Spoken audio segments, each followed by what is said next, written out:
রবিবার বড় আশা নিয়েই পাকিস্তান বাংলাদেশের দ্বিতীয় টেস্ট দেখতে টিভি সেটের সামনে বসেছিল বাংলাদেশের ক্রিকেট সমর্থকরা। কিন্তু দিনের খেলা শুরু হওয়ার 1 ঘন্টার মধ্যেই সমর্থকদের মুখ কালো হয়ে গেছিল টাইগার ব্যাটারদের পারফরমেন্স দেখে। কেননা এদিন 26 রানেই 6 উইকেট হারিয়েছিল টাইগাররা। তবে দিন শেষে নিশ্চিতভাবেই মুখে হাসি ফুটেছে ক্রিকেট প্রেমীদের। দেশের মানুষের মুখে হাসি ফুটিয়েছেন বাংলাদেশের wicket keeper batter Liton Das. পিন্ডিতে নিজের ক্যারিয়ারের 4র্থ সেঞ্চুরি পেয়েছেন এই ব্যাটার।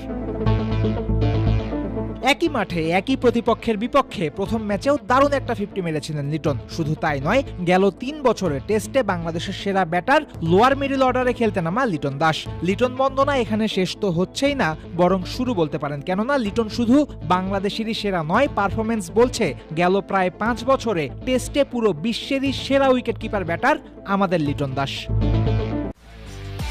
একমাত্র ওয়ালটন এসি দিচ্ছে 1 বছরের রিপ্লেসমেন্ট গ্যারান্টি এবং কম্প্রেসারের